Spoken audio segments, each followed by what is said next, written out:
What's up, Alphas? It's your boy, Alphas MA. Looking cute, looking clean, looking sexy. And we on Overall 99 Sports. It's Monday morning quarterback. And we are here. We're here to talk about sports today. We got a lot to talk about from, as y'all see in the title, AB and Kevin Porter Jr. just walking out. Did that becoming like normal? That happened 2 times in 2 days. We got to talk about it. Kirk Herbstreit said players sitting out for college football game. They no longer love it anymore. We debate on if that's true or not. We discuss. NFL playoffs are setting up. We know we figured out the 1 seed. We're going to talk about the games from yesterday. We talk about the playoffs and what implications week 18 could have. We're going to talk about all of that. And college football bowl games is happening right now. And plus, we got some accomplishments in the NBA. So we got a few things we got to talk about today. And we probably have a few call-ins, a few people who want to get in on these conversations. So we'll allow them to get in when they want to come in. So I hope everybody had a wonderful New Year's before. Let's start off like that. How were y'all New Year's? Just comment below, even if you're late, just comment a bit below. How was your New Year's? Did you have a good New Year? Did you have a good Christmas? Hope everybody had a great time, a wonderful time, an amazing time. These holidays, I know the weather is weird, especially if you're in the South. It's like it went from 80 yesterday to like it's 30 right now.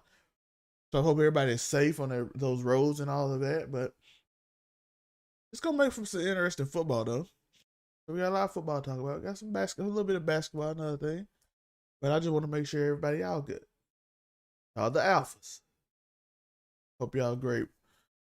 But first topic, we're going to talk about Antonio Brown. Apparently, Antonio Brown went out in the game and said he wasn't going in. Apparently, this is the room. I want to make sure I got this completely correct. Antonio Brown apparently said he was not going back in.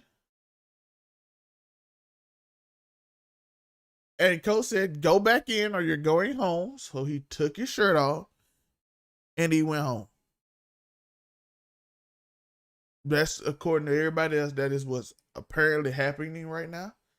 That apparently he took his ball and left. Apparently Bruce Arians said that he will not be back on the Buccaneers.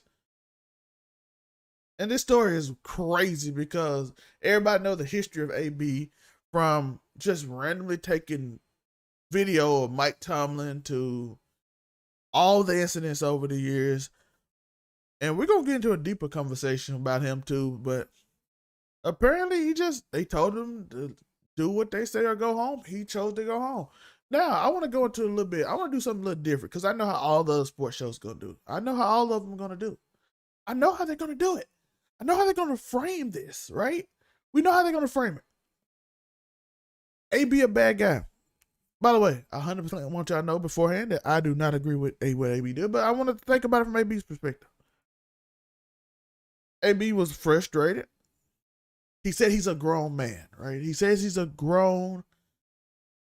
actual grown man. And he said he will not take such disrespect as telling me either do this or go home. So basically in his mind, he's saying, I choose to go home, right? I choose to go home. I'd rather go home than take the disrespect of you trying to tell me as a grown man what to do. I'd rather be my own man that my son can be proud of. Not saying it makes sense. I'm not saying it makes sense, but to some it might.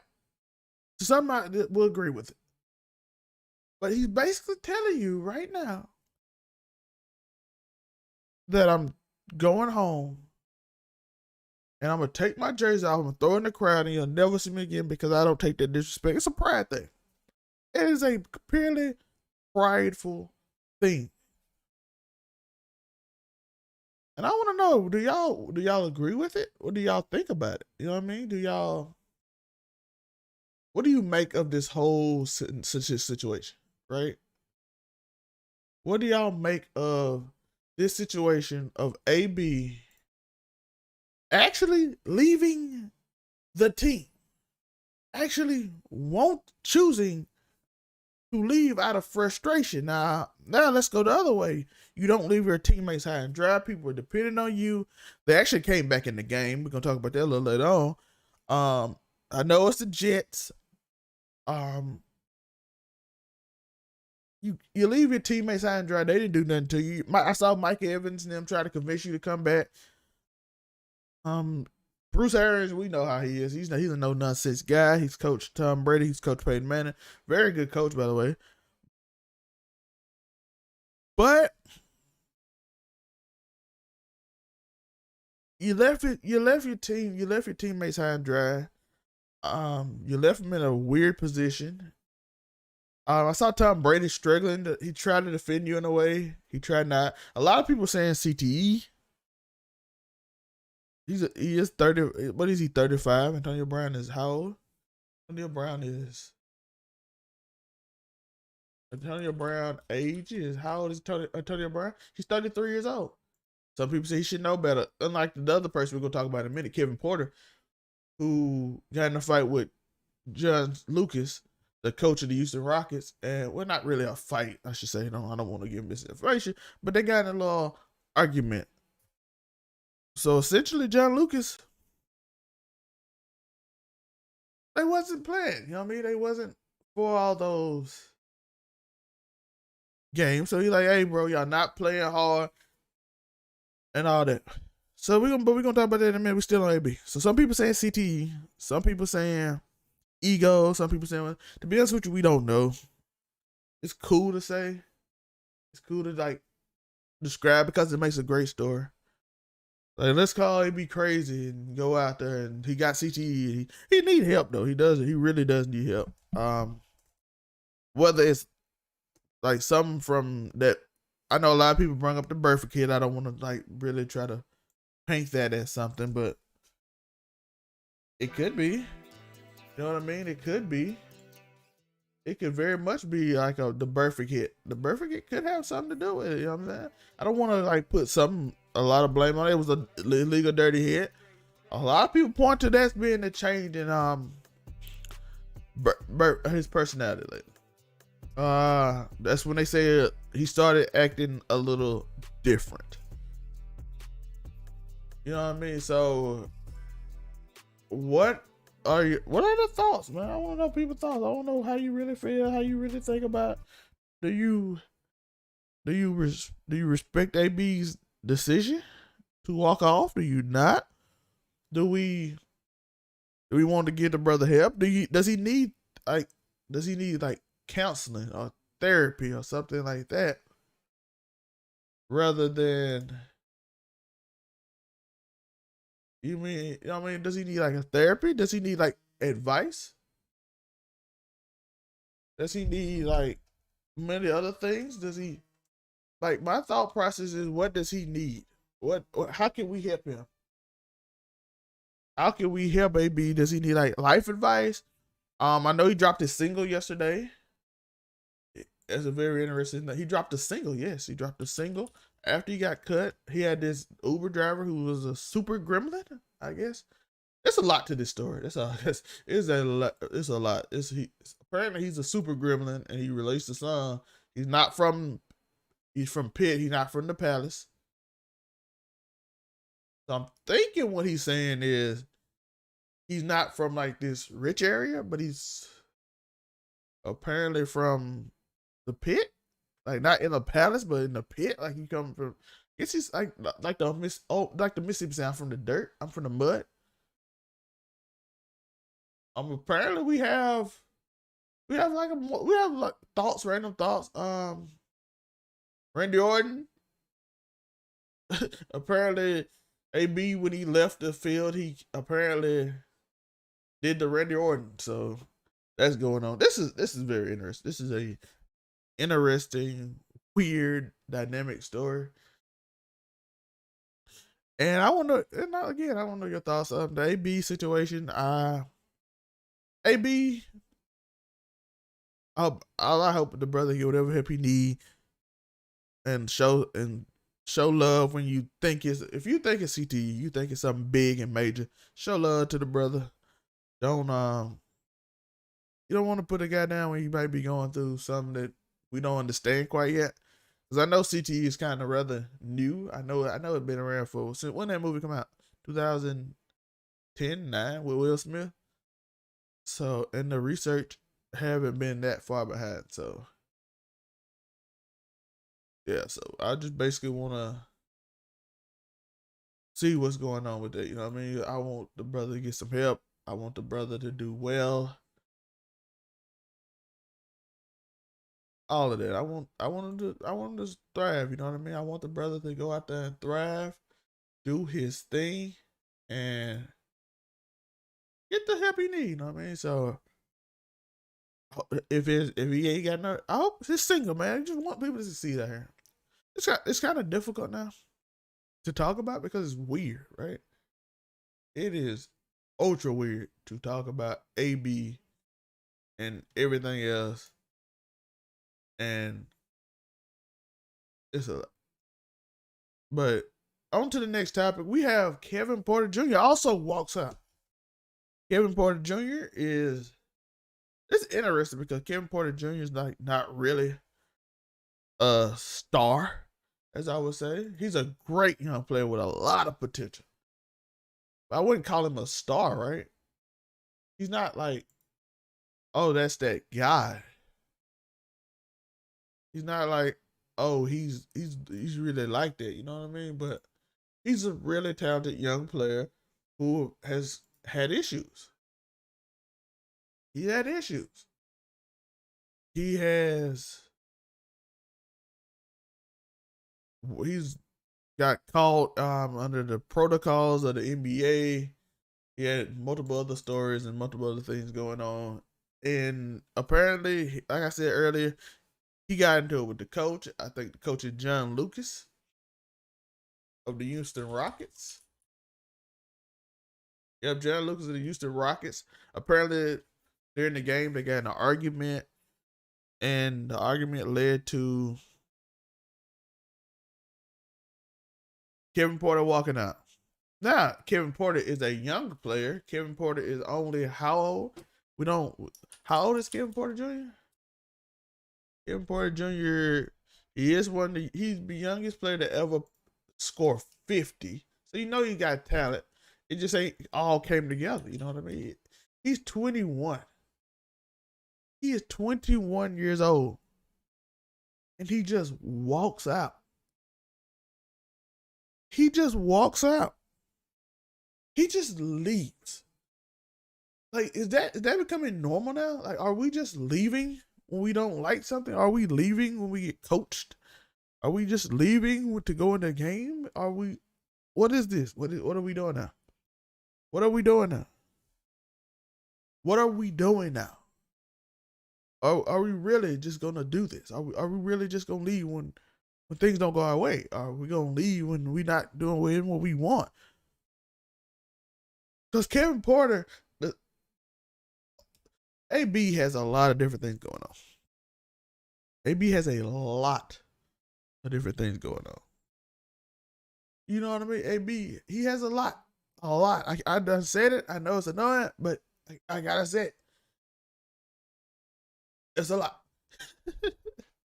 There's a lot going on. So Kevin Porter is just young and making anger and unwise decision making that could affect his next contract. AB, I don't know if he even want to play football anymore because that was just random. But Kevin Porter probably wants to play basketball, wants to keep collecting those checks, wants to get that generational wealth, has potential to get a max deal if he ever put it all together. But young man making mistakes out here. Young man out here making crazy decisions. Young man out here doing. Essentially, what I'm saying is the young man is out here just doing whatever. You know what I mean? He's out here doing whatever. He's out here. I'm trying to say this in a way because I don't want to ever try to disrespect a human being, right? Unless they require disrespect. I'm trying not to say something negative unless it's required to say something negative, because this young man, I don't know him. I don't know if he's a bad person. I don't know if he has like issues. I don't know his deal. So I'm trying to be cognizant. Trying to be cognizant of how to word this, right? I'm trying to be aware of how I word things. I'm trying to be aware of how I talk about things. I'm trying to be aware. Because I don't want to be in the show. Because we can clickbait. We can talk about, oh, Kevin Porter and Antonio Brown is crazy. I've never seen that. They will not win. Well, let's go Stephen A. route. We can go out there. Kevin Porter, Antonio Brown is the biggest disgrace in the history of football. That's Stephen A. That's Stephen A. right there. It's simple. Just randomly say just random stuff, right? We can just do that. We ain't really trying to understand, and how can we help? Quick to bash now. This is a young man, 21-year-old, who possibly losing out on generational wealth because of either maybe natural, maybe he's bipolar, maybe he just wasn't raised good. I don't know. Maybe he has a disorder. Like I said, or maybe he just wasn't raised good in general. So I don't want to speculate too much on that. But I want to also always be cognizant when we're talking about these kind of issues, these kind of thoughts, these kind of things about these two people, which I think they both are very different. But at the same time, like I said, got to be cognizant of what we are doing, cognizant of how we speak about these people.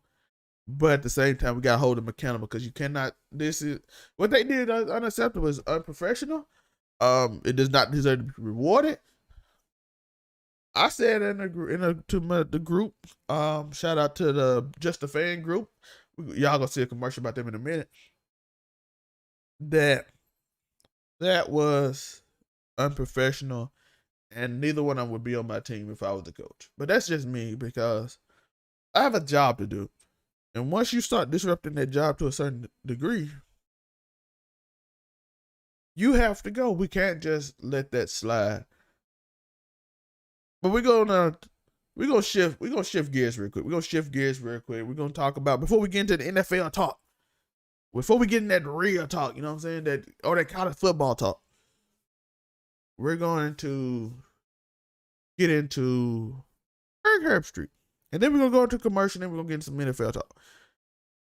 Kirk Herbstreit has gone online, has said all the football players who leave and choose not to play in the bowl game. By the way, I don't like that either. I think you should play in the bowl game, but we're going to go over the reason why they might be right in a minute. But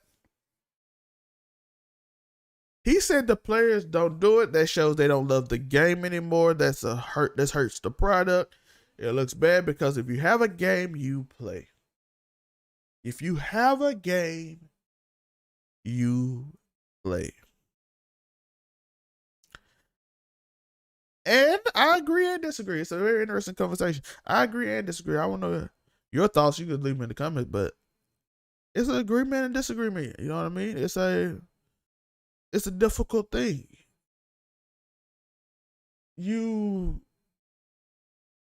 go and you look around college football, and I'm gonna make the argument for my understanding what he's saying. Once you love something, you do it. Then you're going to hear people talk about the NILs and how it's taking the love of football away, and how it's doing all this, and how players getting paid is a bad thing. Let's make this clear. College football players, especially at elite levels, we're always getting paid. How many times you seen the school get probation or lose some recruits because they were paying players? And that's just the ones that got caught. Those are just the ones that got caught. It's not anyone. It's just the ones that got caught, right? It's just the ones that you actually saw. But how many times you think it actually happens? Because all the teams seem to get caught. From the Dukes to the Kentuckys in basketball to Florida to the Ole Misses, and all of them seem to get caught. That's why I had a problem with when Lane Kiffin said about Deion, hope he's getting paid. I'm like, you have plenty of money to pay people. Ole Miss, I know how wealthy your boosters are. You could find someone to allegedly pay the kid from Jackson State. But Kirk Herbstreit says that they don't love the game, and in a way I agree. It's not about the love, it's about protecting your futures. And that's why I disagree. A player has the right to choose not to risk injury to play this game. They have the right. They have the resources. They have the okay to choose their future over a random bowl game that they might feel is meaningless. It's the same thing as watching when you see Lamar Jackson play football on the concrete and everybody up in arms. Like, why is he doing that? Maybe the players are thinking like you, why is he doing that? Lamar Jackson must really love the game. He plays football on concrete, right? He plays football on concrete. But Lamar Jackson is an extreme case. He really loves football. Some of the kids might not love football the way you want them to love football. Is that okay? Is that all right? Is that meaningful?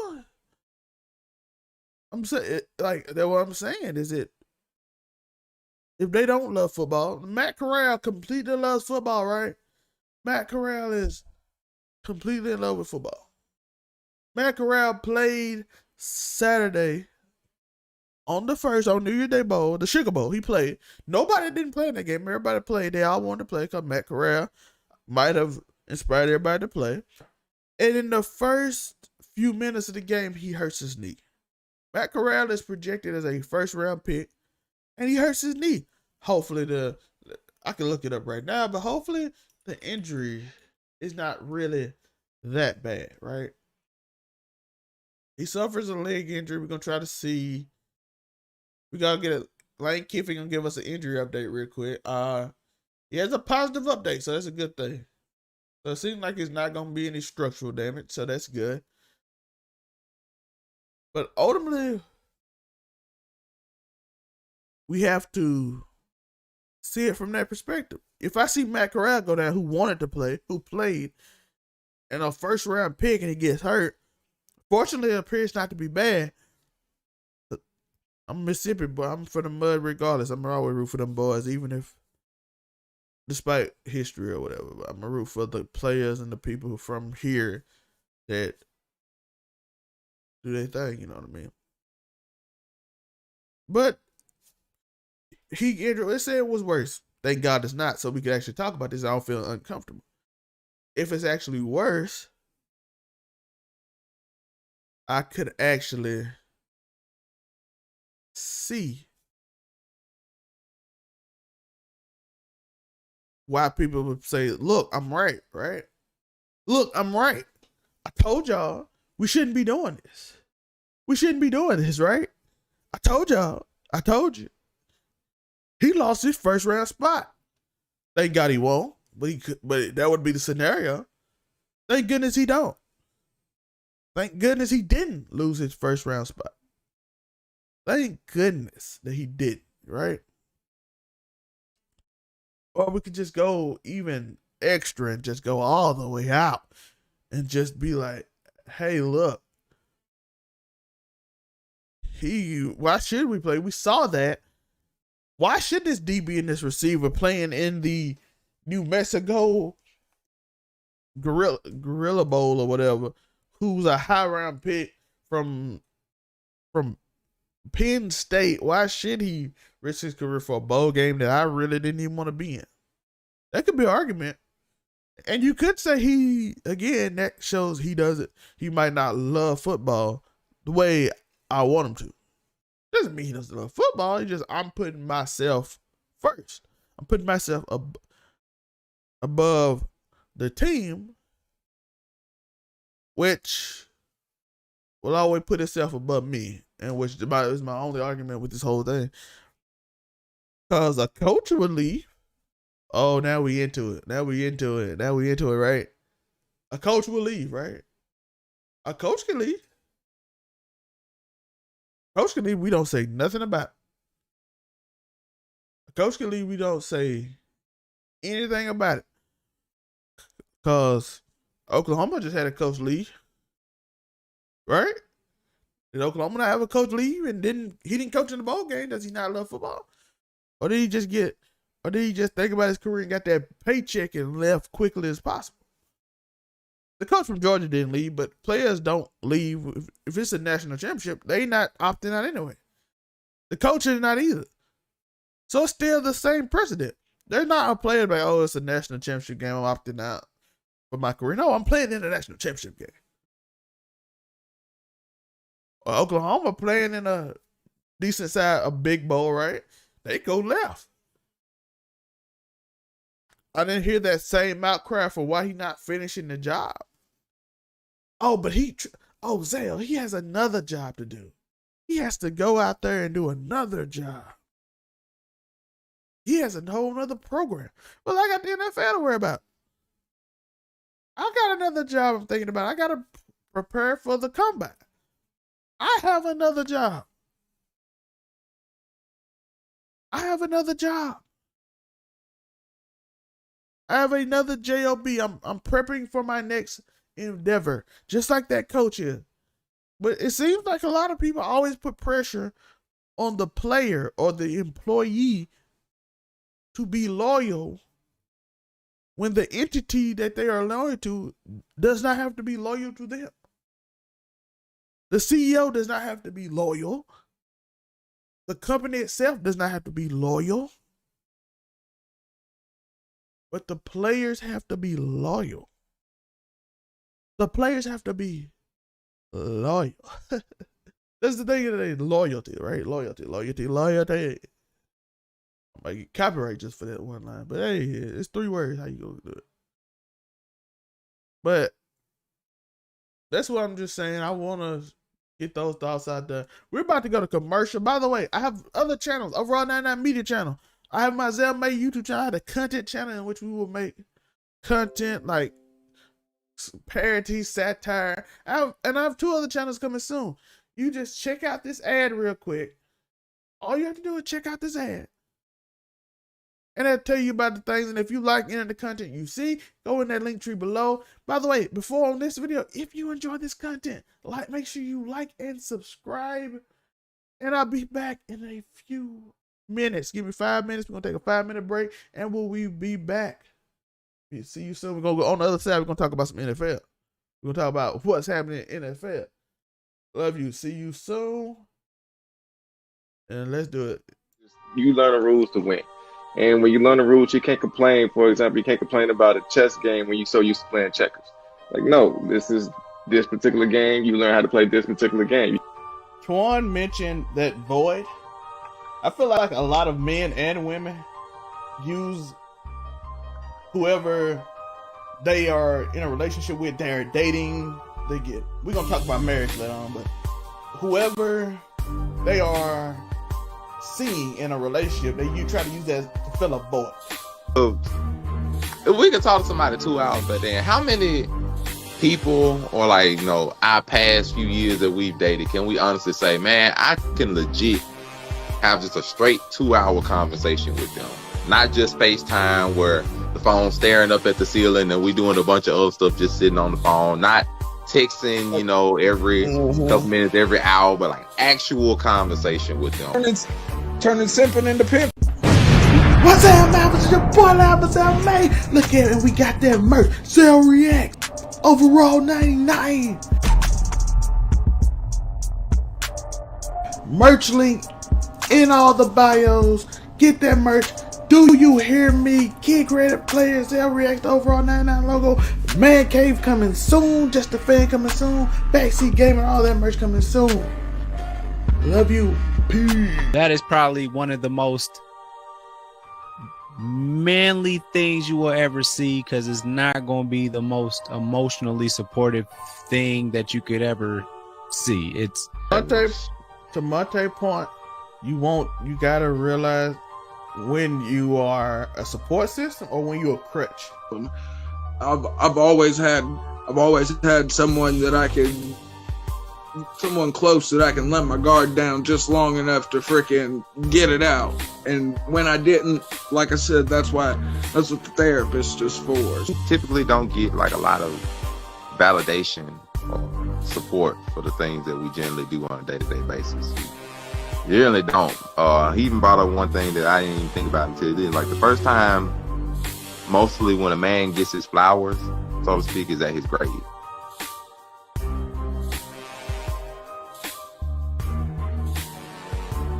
I don't care for Peter Parker all like that. I like his side characters more than him. So I ain't checking for Tor, Spider-Man real life all trying like to take that. your spot, you and Joe. You got 2 strikes, man. That 2 bad takes in 3 minutes. Hey. That man said, I don't care about Peter Parker. That is like Marvel sacrilege. And Listen, Definitely Marvel Sacrifice.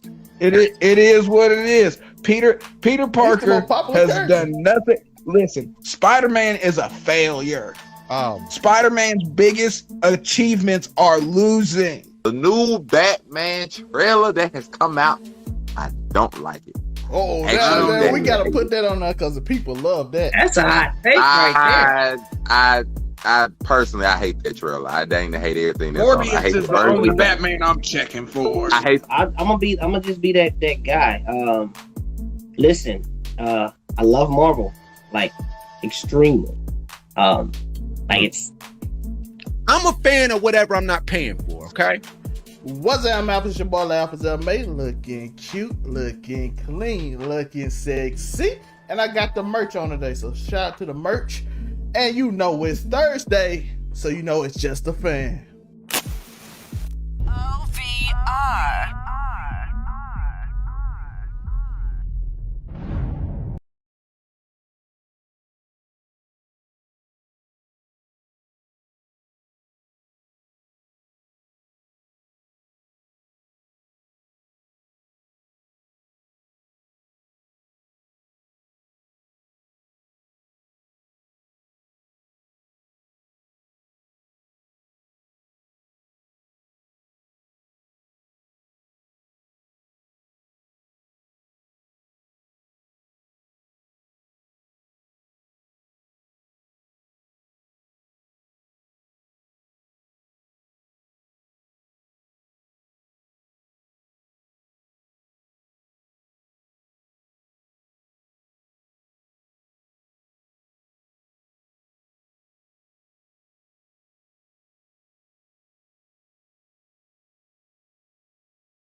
What's up? We are back. Update on Antonio Brown news.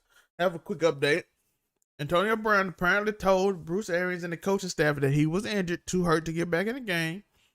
And then that scenario we said happened. That's apparently the reason why. That is one of the reasons why they said that happens. So I don't know how y'all feel about it. Does that change the situation for you? Hearing that? Does that make a difference? Does that change anything for you? I just want to know, does him saying he's hurt change the way you think about what's going on? And we're gonna talk about how not having him and Chris Godwin might affect them in the playoffs. So we're gonna talk about that soon. We're gonna talk about all those things very soon. But you know the first game we gotta talk about, right? I do know the first game we gotta talk about is, of course, the Kansas City Chiefs versus the Cincinnati Bengals. That's a big game. We're gonna look at some stuff right here. We're gonna watch some highlights as I speak about the game. Quick rundown of the game. Chiefs came out with an early lead. They couldn't stop them. Great. They played some early on. They played some good defense. Stopped a lot of short passes. Chiefs defense DBs love to like jump passes. They like to stay underneath. Against a team like Cincinnati, it's probably not a good thing, as we found out. We're gonna see some highlights. They like to stay underneath. They usually have a safety to the top, but the run game is good. So it's kind of hard against the Bengals to stay at the top. Only weakness to the Bengals offense is their offensive line, where they only have one left tackle that's a first round pick. The rest are like undrafted or sixth round. Not saying they're not good, but the whole offensive line as a whole is not really good. Joe Burrow even lost his number. He lost his number. He lost his number during the game yesterday. And I want to understand how they sacrificed the offensive line for skill position. The skill position helped them win the AFC West. They won the AFC West. AFC North. They won it. When I say AFC West, I think about Chiefs, but they won the AFC North. For the Chiefs, they lost yesterday. Therefore, they most likely will lose that 1 seed, meaning they will be playing the week after because of the new wild card rules.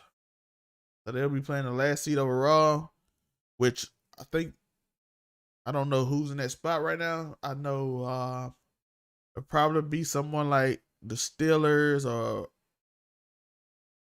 most likely not going to be the Steelers, but somehow like, I think the Dolphins lost yesterday. The Browns out. So it'll probably be somebody like Baltimore, which is a very interesting game. But if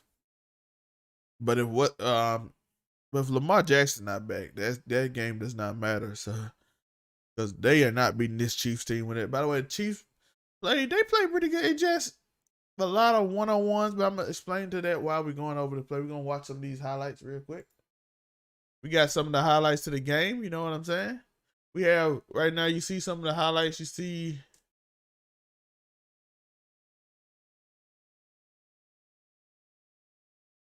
some highlights of the game. You see some Jamar Chase. We're looking at every catch Jamar Chase had last night. So you looking at really all his throws.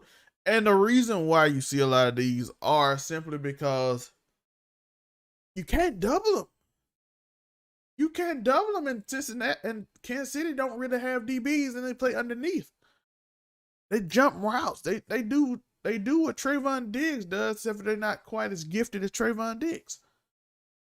Snead more of a like a corner that can play over the top, but he had to hold Higgins. But you also needed a safety over the top.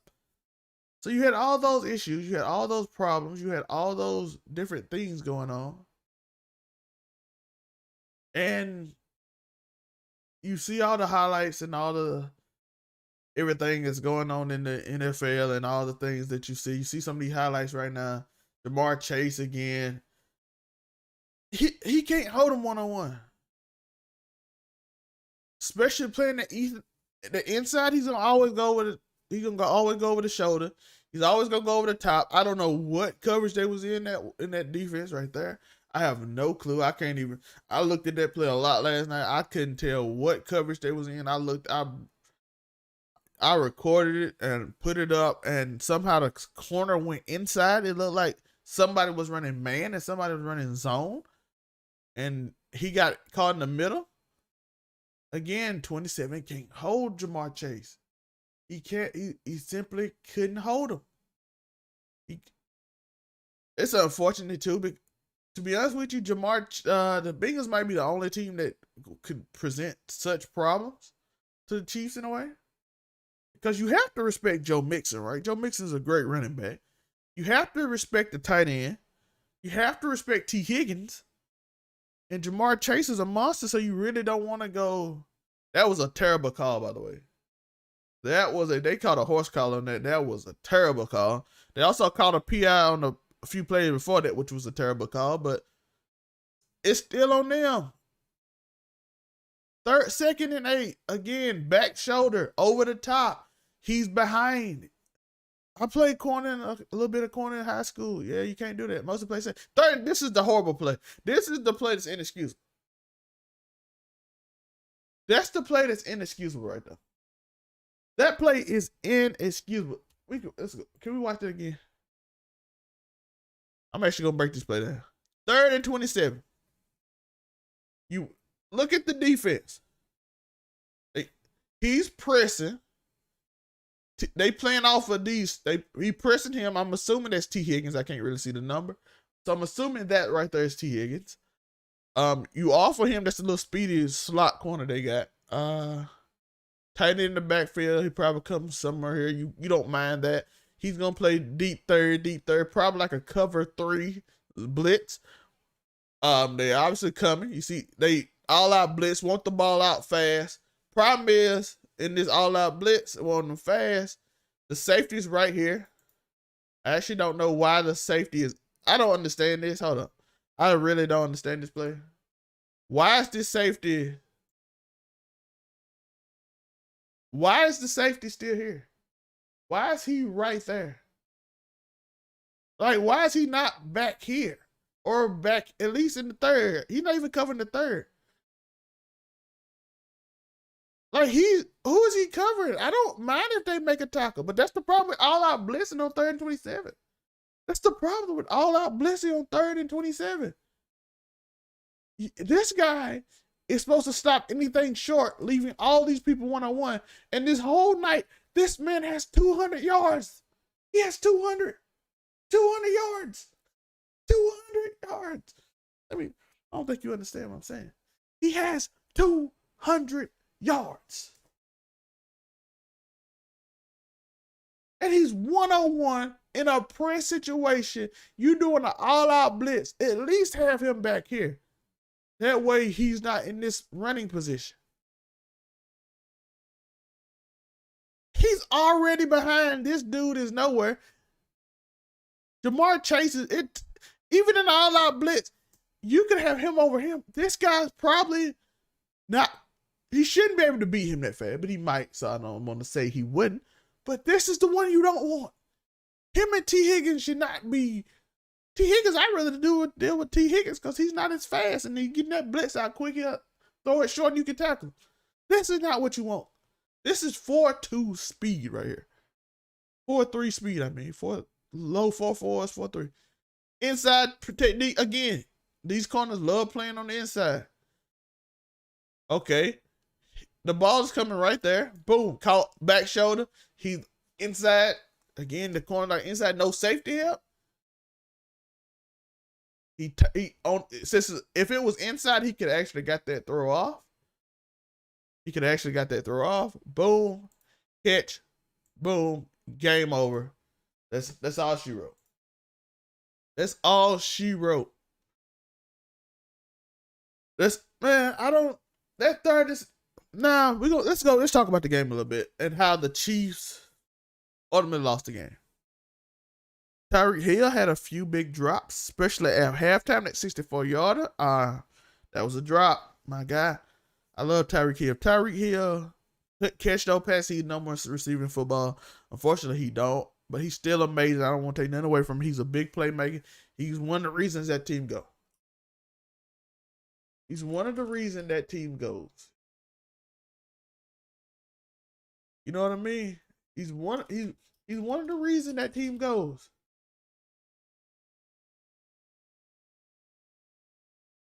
Travis Kelce had a big drop on 3rd down. Patrick Mahomes, he played pretty well. It wasn't crazy, but if they catch some of those passes that they dropped, he could have had a spectacular night. But overall, that's not what happened. 3rd and 27 happened. That's some bad penalties. I showed you the one when they called a horse collar. You had some more. You had some other passes that happened in which, like, negative things happened. You know what I mean? You had multiple situations in which was unfortunate. The offsides penalty in which the quarterback moved. Like, the quarterback moved and it's clearly offsides on the offense, but what do you do about it? But they had a chance. No excuses. 3rd and 27. 3rd and 27. That's all I gotta say. 3rd and 27. And this is what you get. You don't have no safety at the top. You don't have the safeties coming underneath on the down. They playing the underneath technique in the corner. It was in a beautiful back shoulder throw. So let's give Joe Burrow and Jamar Chase credit. It was a beautiful back shoulder. Don't want to take anything away from them, but it was indeed a beautiful back shoulder throw. You know what I mean? Like it was gorgeous. That's what I'm saying. It was a gorgeous back shoulder throw that ended up losing them this game. They ultimately lost. And that's unfortunate. Spag, I know he's going to come back with a better game plan in the future, but the Titans appear to be the number 1 seed in the AFC. And that's very interesting to me. Okay, we got another game to talk about. We got Aaron Rodgers. They clinch. Aaron Rodgers actually clinches. You know what I'm saying? Aaron Rodgers clinches. They clinch the 1 seed in the NFC. Here's some few highlights of that game while we're talking about the game. Davante Adams is amazing. He's a monster. He out there making all kind of plays for the squad. You have multiple situations in which Aaron Rodgers makes a bunch of. Look at that throw to Davante Adams. Beautiful, man. It's so hard when Joe Burrow or Patrick Mahomes or anybody like that are just making these type of throws in the game. You know what I mean? It's kind of incredible. If these throws are amazing. Unfortunately, the Vikings didn't have their star players, so it's kind of tough. You know what I mean? It's kind of hard to. Hard to say, but the Vikings didn't have a lot of their star players. He was down in that situation, so the Cowboys reverse is a good thing, though. But essentially, we had a few good games. You know what I mean? We had a few good ones up there. We have a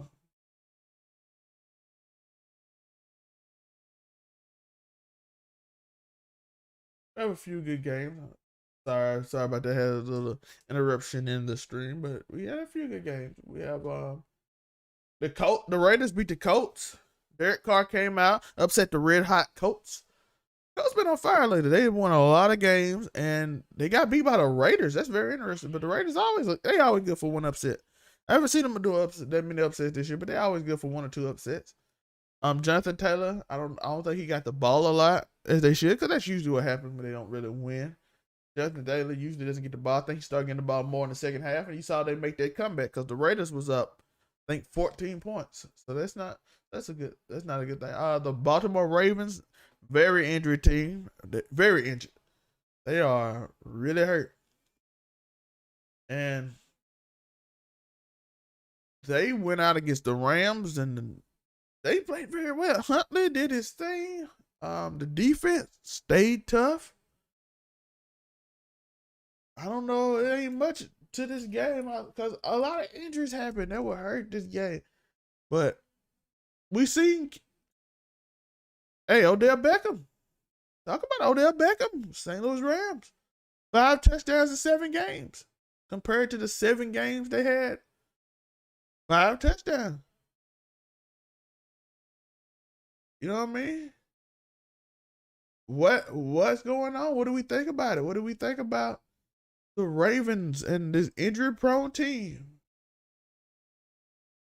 This team that has had so many injuries, so many negative things happen, so many bad experiences, so many different scenarios that has happened over time that it's kind of hard to work. You know what I mean? It's kind of hard to discredit them. They lost both corners. They lost all the running backs. They have lost linemen. They have lost linebackers.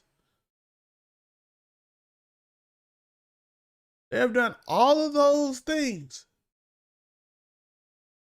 And still, they be in these games. I'm impressed. I'm seeing Odell getting a rhythm. Matthew Stafford, he's still kind of iffy on me. I'm still very iffy on Matthew Stafford. I'm very iffy on Matthew right now. We're going to see what he got, but I'm very iffy on him. We also have but at the end, the Rams won. They overcame a tough fight, a hard fight from the Baltimore Ravens. So, and they end up winning the game. And let's go back for a minute to this Cincinnati Kansas City game, because I want to give two people that has beaten Cincinnati over the year credit. Justin Herbert, his sophomore year, had 4,932 total yards, 38 total touchdowns, 14 interceptions, 67% completion percentage. He's his second year in the league. Joe Burrow's second year in the league is 4,729 total yards, 36 total touchdowns, 14 interceptions, 70% completion percentage, and a third seed. So the Chargers, as right now, is the 7th seed, which means they will ultimately play Kansas City at this pace. So they will ultimately play Kansas City at this pace. So we'll see. We have, like I said, Joe Burrow played amazing. Joe Burrow had the back shoulder throws killing. T. Higgins jumping over the top. Jamar Chase doing the back shoulder. You got the tight end running them nice little dig routes. He a tough tight end, hard to get down. Have Joe Mixon in the backfield who can catch out the backfield, who runs hard. That's a really good offense outside the offensive line. But they still got, even on the offensive line, they got some pretty good players in there. Just not overall. It's not crazy. You know what I mean? So we have those situations. Next game we have up is the Eagles versus Redskins. Eagles were down early. I know my Philadelphia fans. I know I keep up with y'all. I know I talk to y'all a lot. So I know y'all really want Philadelphia to dominate early. And I know a lot of y'all was going crazy. Like, oh my God, the Cowboys beat them by 50 and we're about to lose to them. Don't worry, Jalen Hurts is a really good football player. He made some great throws. He hit some nice passes. He did some really good things in that game. You know what I mean? He did some incredible moves. He had some incredible plays. He ran the ball well. They got the running game going in the second half. They did what the Eagles do. Play good defense, run the ball. That's the theme of that game. Play good defense, run the ball. If you play good defense and you run the ball, things will work out pretty well for you, right? And that's what the Eagles do. Jalen Hurts, they run the ball. Jalen Hurts gets some play action. He gets some move around the pocket. He gets some pretty accurate throws. He does his thing. Yeah, Joe Burrow gets a home game, Unico. Joe Burrow gets a home game. But yeah, Jalen Hurts. By the way, can we talk about this game? Wasn't that interesting? It was interesting the first half because I was like, oh, is the Eagles about to get beat after the Redskins got beat by 50 last week? They got beat by 50 last week. Are we gonna see a loss? But now Jalen Hurts and they calmed down. Nick Sirianni calmed the boys down, got them into the playoffs, got them a wild card. I'm interested to see who they got. We're gonna go over a little bit of it in a minute. But they got them down. They played well. They stuck in there. Taylor Heineke, again, a little playmaker. I would love him on my team. Is he like the person you like, I got Taylor Heineke, I got my starter? No. He's a really good player. You know what I mean? He's a really good football player that I would love as my backup who can win me games. I saw people say Ryan Fitzpatrick, he's a journeyman. I can put him in as a journeyman. If I need a quarterback for a year or two to get me a starter that I think can be like a star, get Taylor Heineke. He's a really good player. He really is.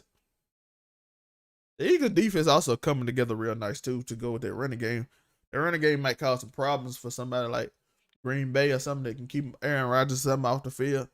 So that'd be an interesting team to watch in the playoffs. That would be a very interesting team to watch in the playoffs and see how they do.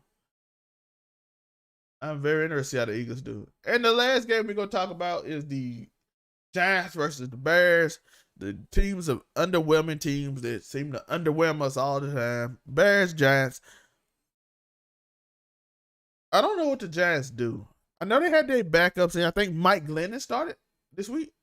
I didn't even watch this game. It was that bad, but I know my red-headed guy started this week. The Red Rocket out here starting. Andy out here starting. I think his name Andy. What's his name? I did not. This is how you know I didn't watch this game for real. I'm sorry. I didn't watch the game. The game wasn't interesting. It's the worst game of the week. They won 29-3. Bro, it was 14-0 in the first quarter. Andy Dalton. I said Red Andy. I knew it. But he won the game. You know what I mean? It was a Brady's got a good running game. They got a good defensive line. So they're the only team in the game to me that has something good. So of course they won. Of course they won.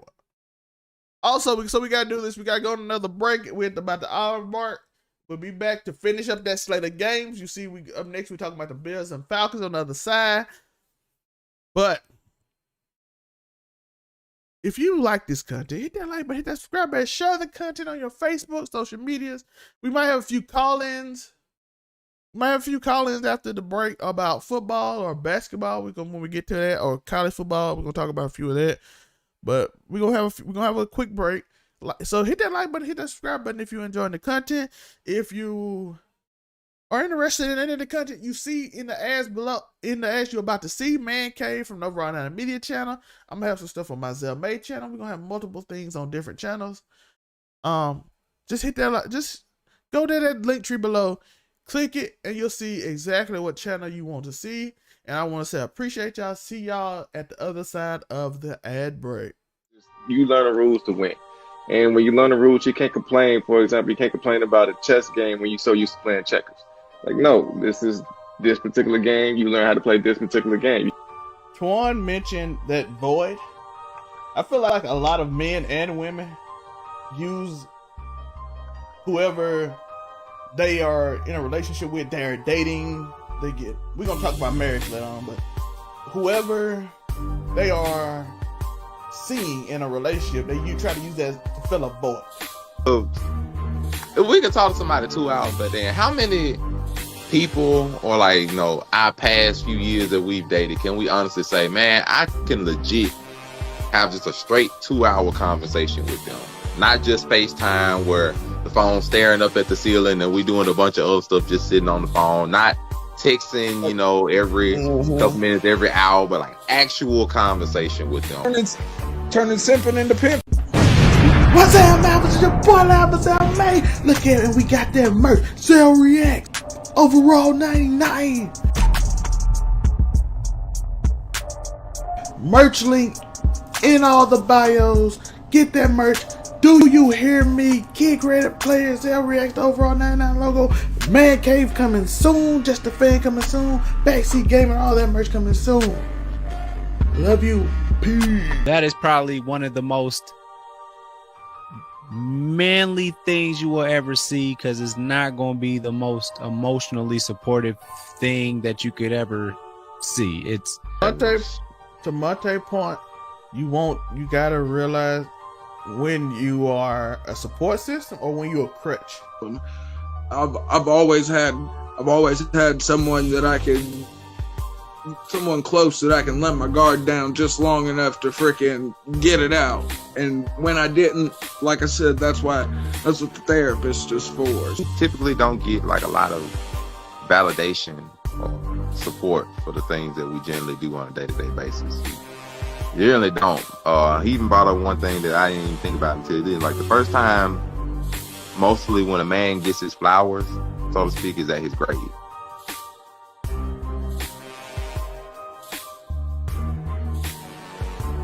I don't care for Peter Parker all like that. I like his side characters more than him. So I ain't checking. Tor, real life trying to take your spot. You and Joe. You got 2 strikes, man. That 2 bad takes in 3 minutes. Hey. That man said, I don't care about Peter Parker. That is like Marvel sacrilege. And listen, Definitely Marvel sacrilege. It is what it is. Peter Parker has character. done nothing. Listen, Spider-Man is a failure. Spider-Man's biggest achievements are losing. The new Batman trailer that has come out, I don't like it. Oh, Actually, now we gotta put that on there because the people love that. That's a hot take right there. I personally, I hate that trailer. I dang to hate everything that's on. I Morbius hate is the only Batman I'm checking for. I hate. I'm gonna just be that guy. Listen, I love Marvel, like extremely. Like it's. I'm a fan of whatever I'm not paying for. Okay. What's up, Mouth? It's your boy Alpha's mate, looking cute, looking clean, looking sexy, and I got the merch on today. So shout out to the merch, and you know it's Thursday, so you know it's just a fan. OVR.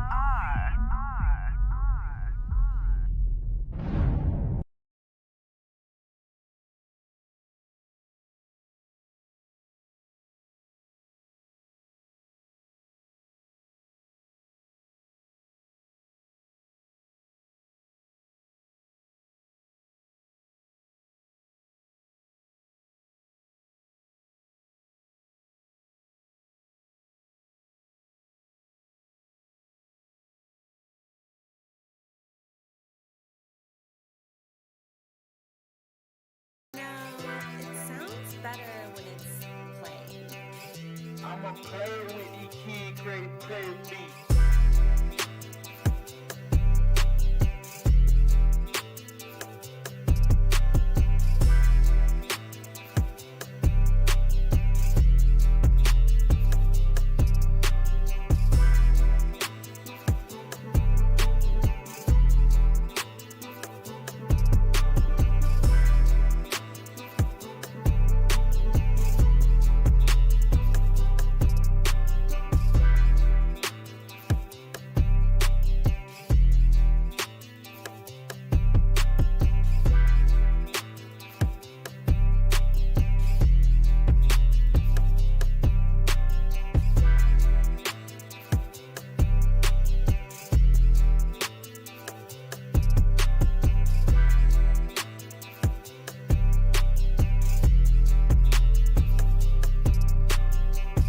Yeah.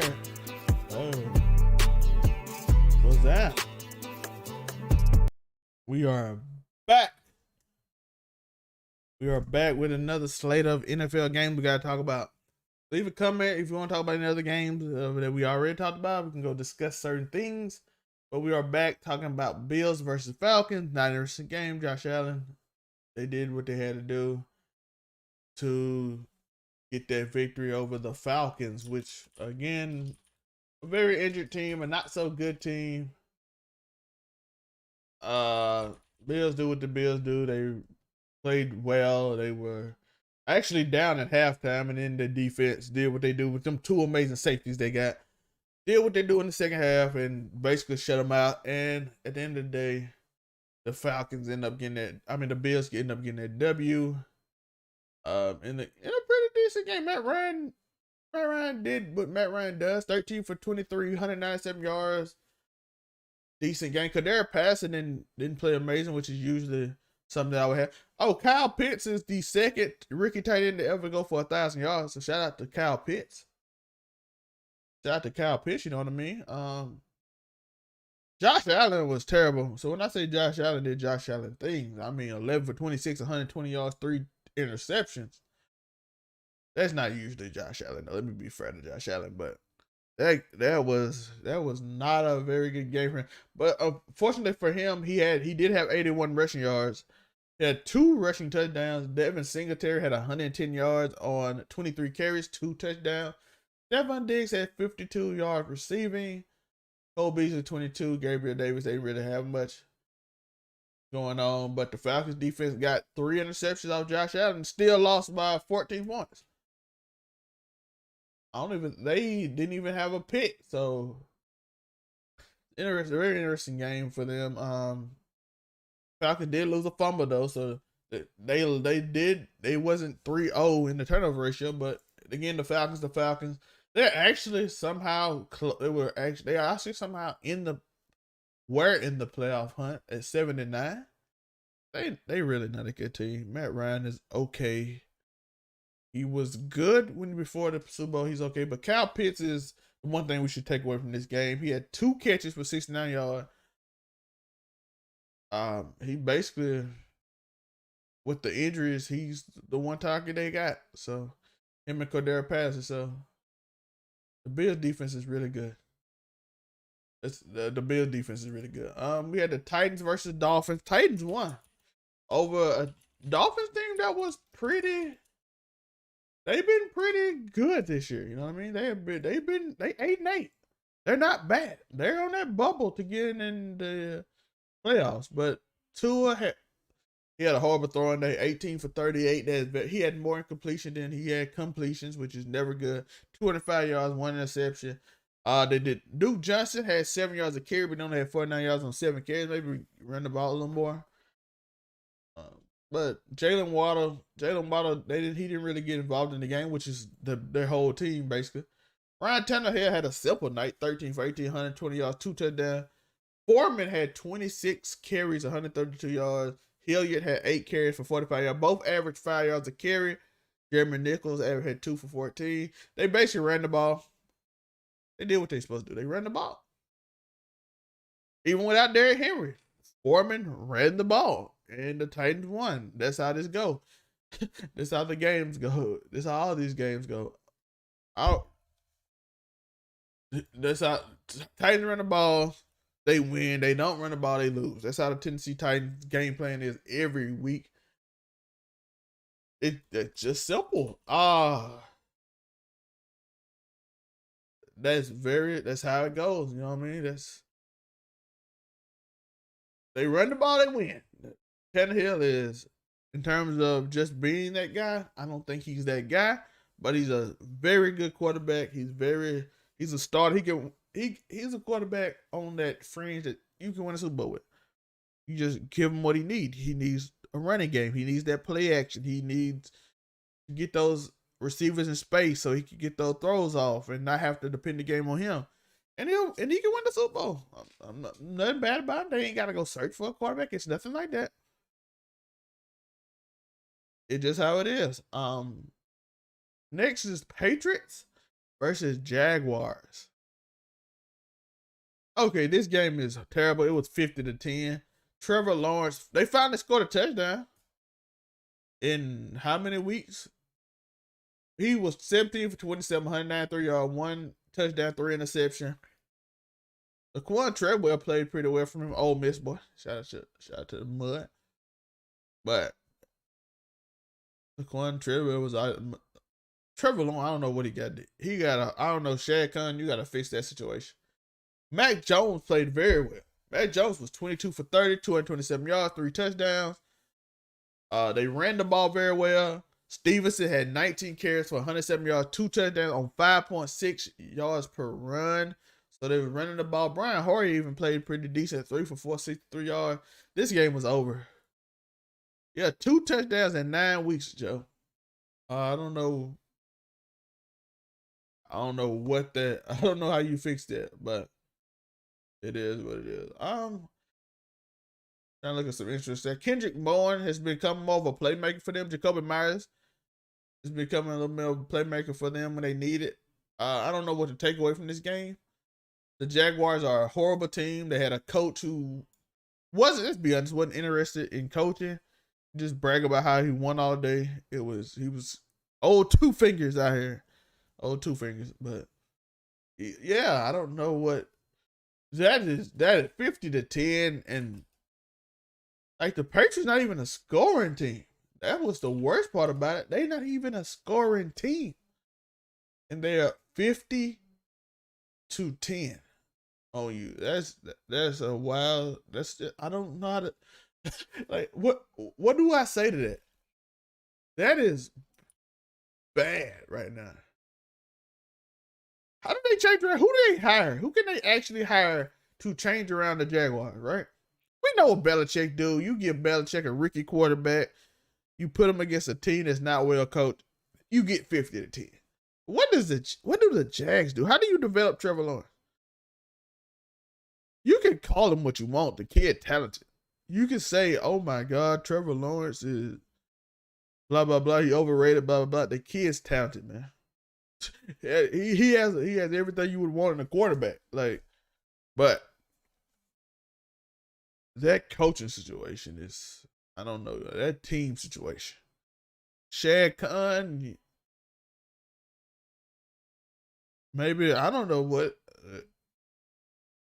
By the way, Shad Khan is Tony Khan brother, Joe. Just for Unico, that's something for Unico specifically. He the owner of the Jacksonville Jaguar.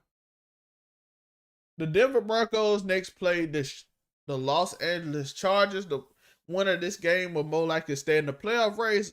Denver Broncos get out of the playoff race, essentially. So Los Angeles Chargers right now, the 7th seed, look like they might be. Yeah, that's right, Gerald. You start off as Urban. You can't start off with Urban Meyer. Sorry, you can't. That's a terrible decision. The Los Angeles Chargers beat the Broncos 34-13. Look like the Chargers are on their way to play Kansas City in the first round. They might cause Kansas City a little problems. Drew Lock actually played good in this game. He was 18 for 25, 245 yards, 1 touchdown. Melvin Gordon, 4.3 yards a carry. It just can't get third down efficiency it's basically third down efficiency. They get the yard, they do, like I said, they had good yards, they had good stats, but when they on third down, they 3 for 11. Fourth down, they 1 for 4. You get, I'm saying, you didn't do bad in nothing else, but you had yards, you had everything you need, but when it got down to third down, you kept getting off the field. That's the problem that the Broncos have, and that's the problem they have all season. They have decent players, but no playmakers, and when you don't have you have Sutton and you have other receivers that hurt right now, but you still have Cortland Sutherland, who's a good game. Fant pretty decent, but like I said, you ain't got a playmaker at quarterback. Melvin Gordon a little older. They have a little problem, but Justin Herbert played really well too. 22 for 31, 237 yards, 2 touchdowns. Austin Eckler had 58 yards rushing. Justin Jackson had 41. They both averaged about 3.4. That's a decent rating. You see the difference in the game though? They both had good games, but one team with Justin Herbert, one team with Drew Lock, they have similar stats. Drew Lock, 245 yards, 1 touchdown, 18 for 25, not bad. You have Justin Herbert, 22 for 31, 237 yards. He actually have less yards, but 1 more touchdown. But again, it comes down to third downs. When it was third down, Broncos 3 for 11. Chargers 9 for 15. Fourth down 1 for 1. Fourth down 1 for 4. Who you think won the game? Who do you think won? The team that's more efficient won the game. The Broncos actually had more yards per play. 5.7 yards per play.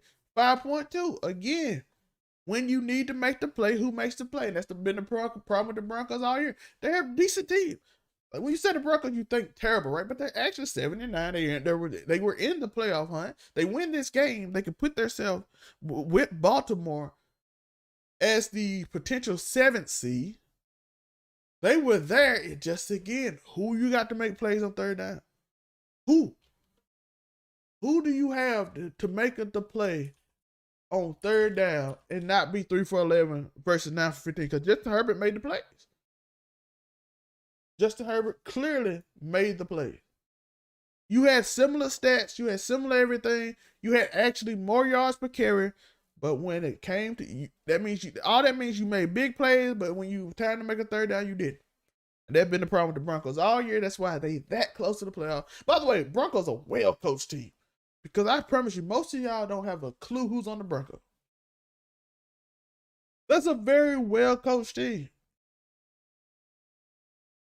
Next game, we had the 49ers versus the Texans. Texans, David Mills had 21 for 32, 163 yards, 1 touchdown, 1 interception. They didn't run the ball well. Rich Burkhead had 16 carries, 47 yards, only 2.9 yards a carry.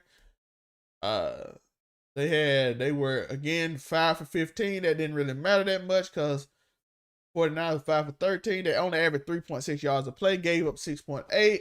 They gave up 3 sacks. They had 5 five penalty for 67 yards. They threw an interception. They both threw an interception. Penalty seven penalty for 111 yards for the 49ers. 49ers just hit all the big plays. Trey Lance, really first game starting. Again, in a good cultured situation, Trey Lance, 16 for 23. 249 yards, two touchdowns, one interception, basically first start. 8 rushes for 31 yards. I think that includes sacks, so 3.9 yards a carry. He had a good running game with Eli Mitchell, 21 carries, 119 yards. 5.7 yards a carry. You have those things like that, and that's just how the game goes, man. They better. That's all that is. They better. I like Daniel Mills. Daniel Mills is actually pretty good. Cowboys versus Cardinals. I had to leave something for after the break now. I had to leave something for after the break, right? Everybody want to talk about the Cowboys. Cowboys, that game was actually could have went the other way if you looked at it, because he did fumble. He did fumble, but the Cowboys didn't have a timeout, unfortunately. They did not have a timeout, but Kyler Murray played great, 26 for 38, 263 yards, 2 touchdowns. Chris Banjo had a 23-yard throw. Chase Edmonds, the quarterback ran the ball real well. Christian Kirk has become a playmaker. AJ Green hit a sick double move on Trevon Diggs, who has given up 1,000 yards this season. So with that, he a gambler right now, but he gonna get a lot better as he grow, which is scary. But he's a big gambler. When he learn how to pick his gambles, Trevon Diggs might be the best corner. He will be the best corner in football. I don't want to give him that right now because he gave him 1,000 yards this season, which I can't call you elite cover corner. I call you elite playmaker because he's 100% elite playmaker. He the best defensive playmaker in the league outside of maybe his own teammate Michael Parsons. Dak played really well, 24 for 38, 226 yards, 3 touchdowns. They did not run the ball good. That's the one thing Cowboys did not do, and that's the thing that they need. When the Cowboys don't run for 100 yards, they have lost. When they run for 100 yards, they have won every game. Again, they had no rushing yards. Zeke had 9 carries at 1.8 yards per carry. 1.8 yards per carry. That's double. Everybody else we have mentioned at least had 3.4. 1.8 yards a carry. 1.8 yards a carry. That do it for you. 1.8 yards a carry. Other than that, most of the stats. Again, Dallas not efficient on third downs. Arizona is 7 for 16. Dallas had 1 fumble loss. Dak Prescott lost the fumble at a big moment. Arizona should have lost fumble. Dallas could have won the game off that, but if was an if, it is what it is at this point. So it was a very good game, though. I would love to see these two teams in the playoffs. Unfortunately for Dallas, they might have to play at Arizona this time. So, which might be a good thing because Kyler Murray actually absolutely owns in that area. We already talked about the Aaron Rodgers game. Seahawks and Lions. DK Metcalf played well. Saints, Panthers. Do y'all really care about that game? I'm just being honest. Do y'all care? I'm just being honest. But Saints defense is really good. Shout out to Mario Davis.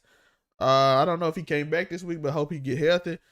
Saints, unfortunately, they lost Jameis Winston, Michael Thomas, Alvin Kamara for most of the year. And it's kind of tough when you in that situation. It's really kind of tough when you in that kind of situation. We're about to go over some college football real quick. We have some college football scores. We have Alabama recently just played Cincinnati in the conference championship. I mean the semifinals of the national championship game. They played Cincinnati. They won 27-6. Desmond Ridder, a great senior quarterback, had 17 for 32, 144 yards.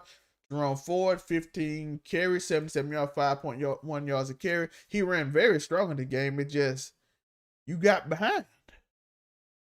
And once you get behind, you can't get more than 15 carries. So that 5.1 is diminished, especially when Desmond Ridder is 17 for 32, getting harassed the whole night. I think he had how many sacks? It don't really tell me right here. I'm trying to see how many sacks he had. But he got sacked quite a bit. I was looking for the sack number, but they don't give it. He got sacked quite a bit. And then you went into that buzzsaw, which is Alabama. He had Bryce Young, 17 for 20, 181 yards, 3 touchdowns, 1 pick. They did a good job of Bryce Young, by the way. They kept him in the pocket. They kept him focused. They didn't let him they kept him uncomfortable. The problem with that is they focused so much on keeping him uncomfortable that Brian Robinson had 25 yards, 25 carries, 198 yards, 7.9 yards a carry. 7.9. He did not have a touchdown, though, which is I think that's a record. Is that a bowl game record? I think it's a bowl game record for Alabama. Trey Sanders had 15 for 73, 4.9 yards a carry. Jamison Williams, the speedy receiver, had 1 carry, 18 yards. The receivers played pretty decent, but it was mostly a defensive dominant game and a run game. It looked more like an old Alabama game. Not like Alabama the last 3 years. It's like when Jalen Hurts was there, and it was all about the run then, right? And before him, it was like Derrick Henry, and it was all about the run and playing defense. And that what that game looked like. It looked like it was all about defense. It looked like it was all about running the ball. Because Cincinnati did do a great job. Their coach came up with a great game plan to slow down the Heisman Trophy winning quarterback. We also have Michigan versus Georgia. We're going to talk about Michigan. Georgia won 34-11.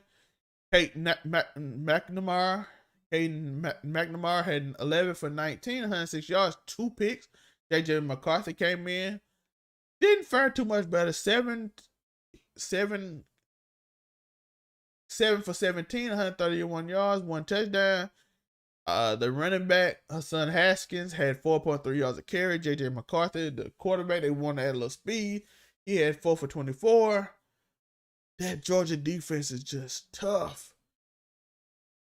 Stetson Bennett had 21 for 31, 310 yards, 3 touchdowns. He had one of his best games. And when he played like that, Georgia tough to beat. And Alabama, if he played like that against Alabama, which Alabama is faster on defensively than Michigan, but I don't know if they're quite as thing. But that speed and athleticism might cause them more problems than just being technically sound. Zamir White, 12 carries, 54 yards, 4.5 yards a carry.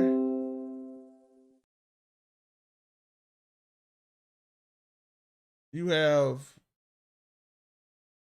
James Cook had number 4 had a big game. Burton had a big catch, 1 for 57 yards, a touchdown.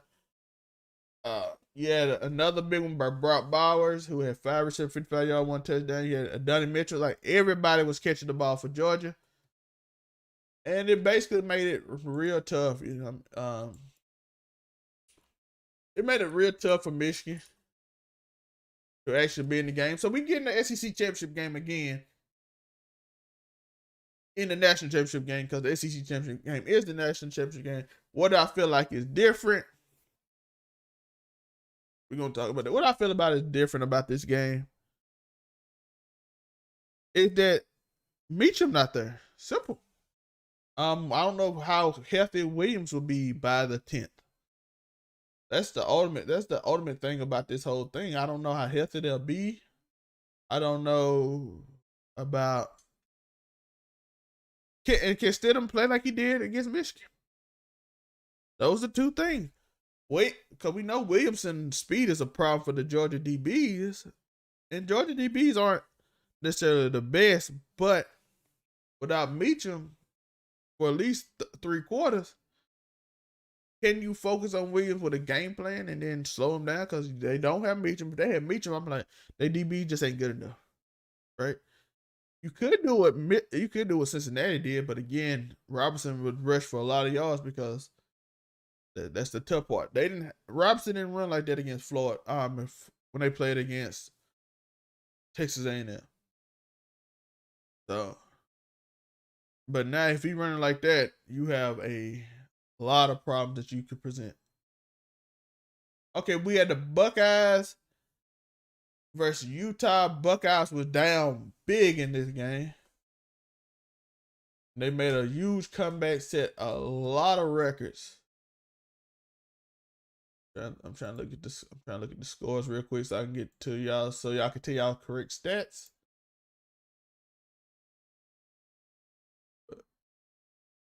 Let me get to these games. I'm gonna go over some scores real quick. Here you go. You had Oklahoma State beat Notre Dame 37-35. Oklahoma State was down, and they scored 30 straight points to go up 37-28.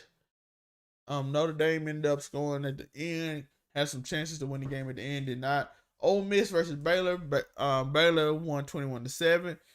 That game was a little bit different because Matt Corral got hurt like in the first or second series, and Ole Miss struggled once Matt Corral went down. Even though that backup quarterback played well toward the end. He made a bad pick toward the end that kind of cost him. Kentucky beat Iowa on a nice last play with 20 seconds left on the game. Arkansas struggled in the first. They got the first touchdown, struggled, and then third quarter came alive. That running game, they do what the Hogs do. They do what the Hogs do and played very well in that second half. If any game interests you, Wisconsin beat Arizona State. Purdue beat Tennessee. A lot of these games had a lot of players out, so I don't really want to mention them much. Oklahoma, Bob Stoops returned, and Oklahoma wins. So that's a very interesting thing. They beat Oregon, who previously beat Ohio State. But again, these games are kind of different. Clemson beat Iowa State. Mississippi State got destroyed, but a lot of their players did not play. Auburn lost to Houston. Again, a lot of Auburn players didn't play. Army beat Missouri. Most of these games, a lot of players didn't play outside of the smaller name teams. Shout out to my boy Chris Moncrief. Louisiana Raging Cajuns beat Marshall 36-21. But that's going to lead to a show where we talk about what's happening next year recruiting. We got some Jackson State talk about all that. But who do y'all think going to win in the national championship game? I will give my thoughts on that next week. Probably have a little whole special, break down plays, and do a lot more stuff, and have a whole bunch of things set up for that next week. I have a whole segment in which I just have the segment go, and I just create it beforehand, and then I show y'all. But we'll break down that game next week. Georgia, Alabama, who I think will win, what I think will happen. We'll talk about that next week. And we have to get to our final ad. Remember, this is on the Run At Sports channel. If you want to look at my other channels, it's in the link tree below. My merch, my books, all that stuff in the merch link below. And this is just some ads to see if you want to look at it. By the way, if you like this channel, like and subscribe. Do all the typical YouTube stuff. And I'll see you in 5 minutes. You learn the rules to win. And when you learn the rules, you can't complain. For example, you can't complain about a chess game when you're so used to playing checkers. No, this is this particular game. You learn how to play this particular game. Twan mentioned that void. I feel like a lot of men and women use whoever they are in a relationship with, they're dating. We're going to talk about marriage later on, but whoever they are seeing in a relationship, you try to use that to fill a void. If we could talk to somebody 2 hours, but then how many people or our past few years that we've dated, can we honestly say, man, I can legit have just a straight 2-hour conversation with them? Not just FaceTime where the phone's staring up at the ceiling and we doing a bunch of other stuff just sitting on the phone, not texting, every couple minutes, every hour, but actual conversation with them. Turning simping into pimp. What's up, man? It's your boy, man. Look at it, and we got that merch. Sell React. Overall 99. Merch link in all the bios. Get that merch. Do you hear me? Kid created players, they'll react to overall 99 logo. Man Cave coming soon. Just a fan coming soon. Backseat Gamer, all that merch coming soon. Love you. Peace. That is probably one of the most manly things you will ever see, because it's not going to be the most emotionally supportive thing that you could ever see. It's to Monte's point, you gotta realize when you are a support system or when you're a crutch. I've always had someone close that I can let my guard down just long enough to freaking get it out. And when I didn't, like I said, that's what the therapist is for. You typically don't get like a lot of validation or support for the things that we generally do on a day-to-day basis. You really don't. He even brought up one thing that I didn't even think about until then. Like the first time, mostly when a man gets his flowers, so to speak, is at his grave.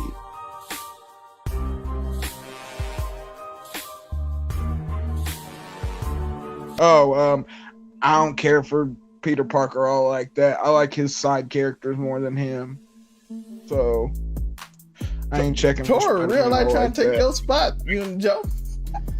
You got 2 strikes, man. That 2 bad takes in 3 minutes. Hey. That man said, I don't care about Peter Parker. That is like Marvel sacrilege. And Listen, Definitely Marvel Tactics. It is what it is. Peter Parker popular has character. done nothing. Listen, Spider-Man is a failure. Spider-Man's biggest achievements are losing. The new Batman trailer that has come out, I don't like it. Oh, Actually, man, we gotta put that on there because the people love that. That's a hot take right there. I personally, I hate that trailer. I dang to hate everything that's on. I Morbius hate is the only Batman I'm checking for. I hate. I'm gonna just be that guy. Listen, I love Marvel, like extremely. Like it's. I'm a fan of whatever I'm not paying for, okay? What's up, Alpha? It's your boy, Alpha May, looking cute, looking clean, looking sexy. And I got the merch on today, so shout out to the merch. And you know it's Thursday, so you know it's just a fan. OVR.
You know, it sounds better when it's playing. I'ma play with the kid created players beat.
Hey,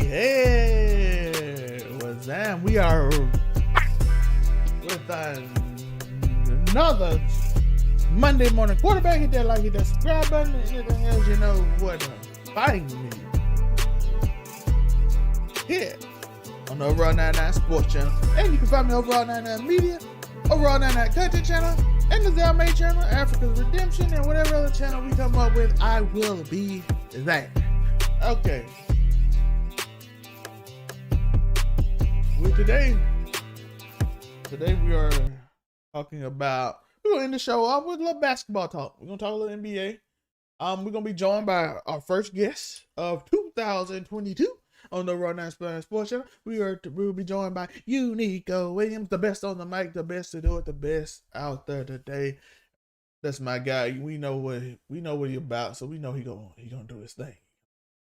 So he's gonna be on about 12:45 Eastern. So I know y'all looking forward to hearing from Unico and his thoughts on what's going on with LeBron and the Lakers. You know what I mean? What's going on? We're gonna talk about it. We got some all-star voting and all kinds of stuff we can talk about. I know we only got a few more minutes. We only got about 22 more minutes of the show, but we gotta get basketball in, right? Jaylen Brown dropped 50 last night. We have to talk about Jaylen Brown. Jaylen Brown, we know the rumors between Marcus, all the things Marcus Smart said, him and Tatum don't pass the ball. They are doing these things that's not winning basketball plays and all blah. But he dropped 50.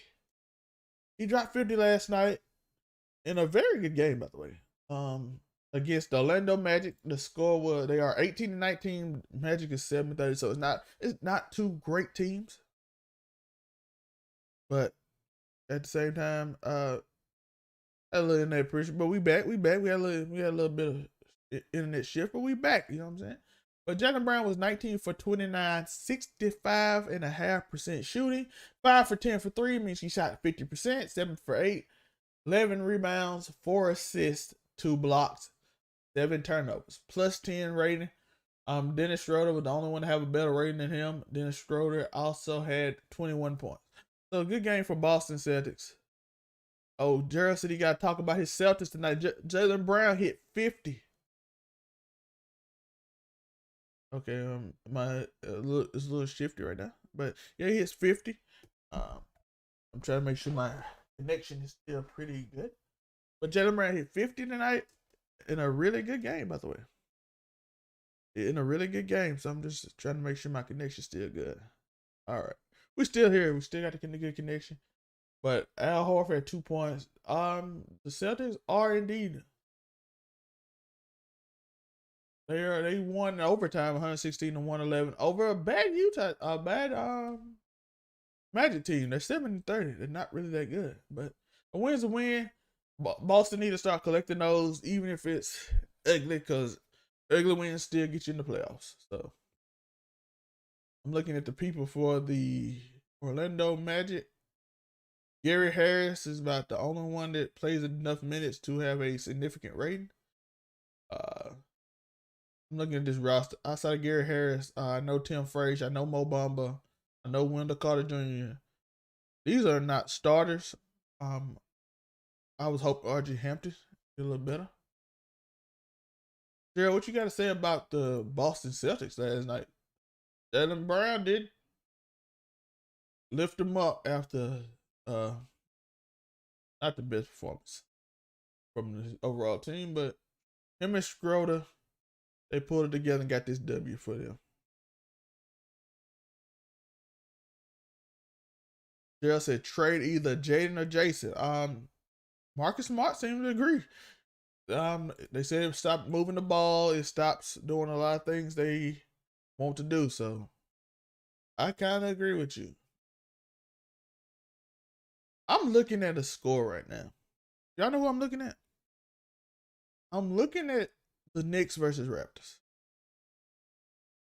The Knicks are a disappointment.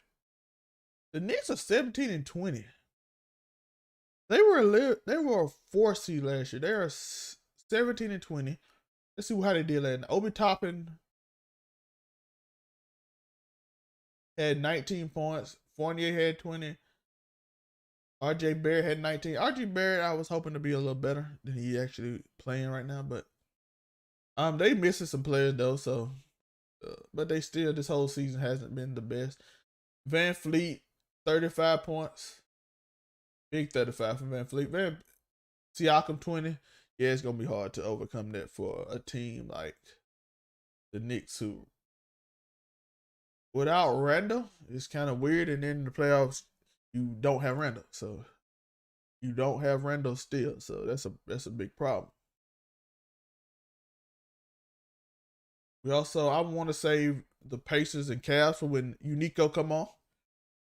We're gonna also save the Lakers for when Unico come on. But the Miami Heat lost to the Kings. The Kings has been playing a lot better lately.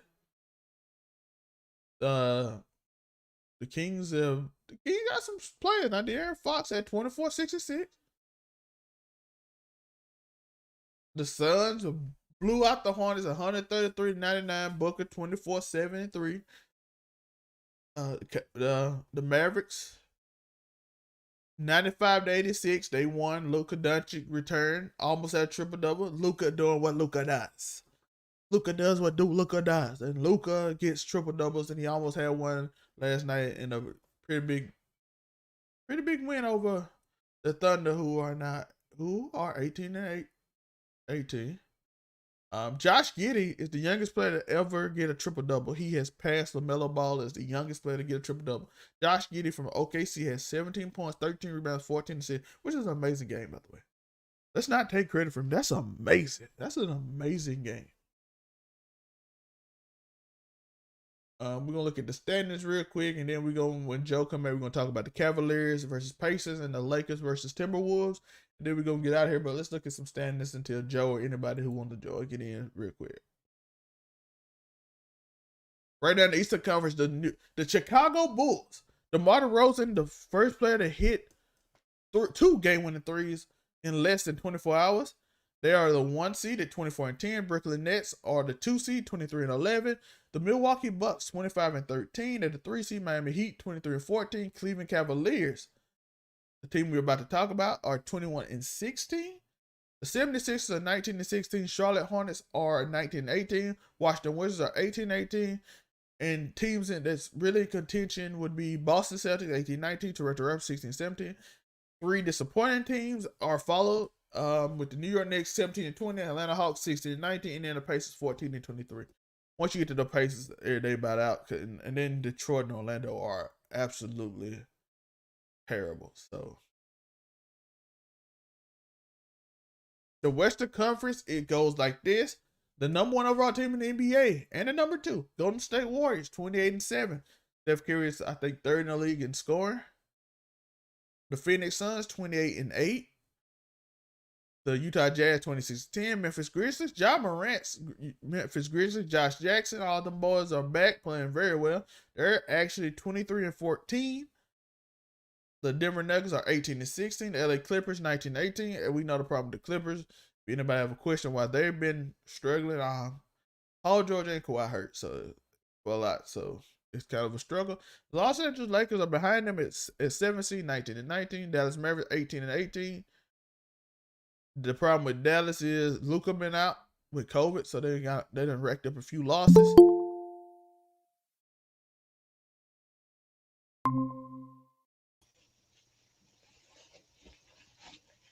And they racked up a few losses. We also have the Minnesota Timberwolves at 16-20, Sacramento Kings at 16-22, and San Antonio Spurs at 14-23, and Portland at 13-22, which might be the most disappointing team between them and the Hawks of this year. And now I am joined with our guest. We are here to talk about 2 games I know he want to talk about. Indiana's own. What's going on, Zell, man? How you doing today, brother? I'm good. We got the Indiana's own. You know what I mean? Indiana's own right here. Let me get him on here real quick. Let me get him on here. Indiana's own Unico Williams. He is here with me to talk a little bit about some NBA talk, and then we're going to get on out of here. How you doing today? How was your New Year's? My New Year's was blessed and highly favored. I had a great time. We learned that Miley Cyrus can really sing, but also, I gotta say, shout out to my Ohio State Buckeyes. That was amazing. I knew that they were going to come back, but I just didn't even want to watch it, man. He was just, man, that was incredible by that boy with the three names. That was beautiful. Despite Olave not being there, because he was going to sit out to get ready for the league. So but that's his choice. But he did a great job. So shout out to them. And Michigan ain't had no business being on that field, nor did Cincinnati. SEC again, dominating again. Absolutely. By the way, you can see Unico Williams every week on the Overall 99 Media channel with Do You Hear Me? He's also on Just a Fan and Man Cave with me as well, as y'all saw in the previews and the commercials below. Oh, look him up. You'll find him, man. He's on there, man. Doing amazing work, doing amazing things. He got his own channel. He streams gaming. So he does it on Twitch and sometimes YouTube. So be on the lookout for him too. Absolutely. But we had 2 games, Joe, that I thought you would be interested in. I saved just for you. Well, I hope one of them is the Indianapolis Colts game. I hope that's one of them. No, it's not the Colts game. We can talk about the Colts a little bit. We're going to talk about the Colts.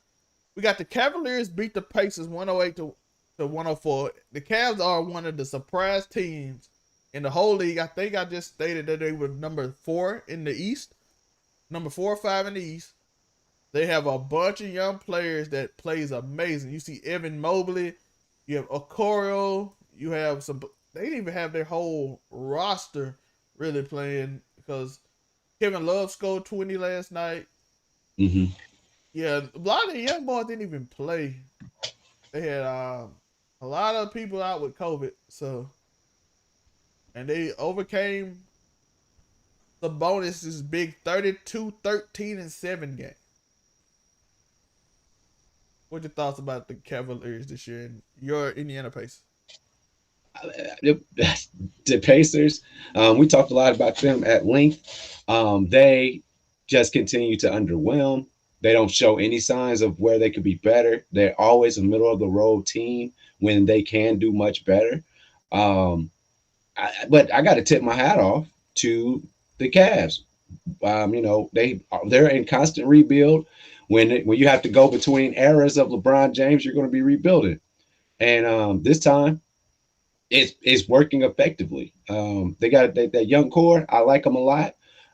They seem to want to get busy. That's why I say, Houston doesn't have an excuse, and that's why Oklahoma City is playing the way that they're playing. They're youngsters, but they're good youngsters, and they seem to actually want to play the game and be professionals, and without a whole bunch of veteran help. So you love to see it.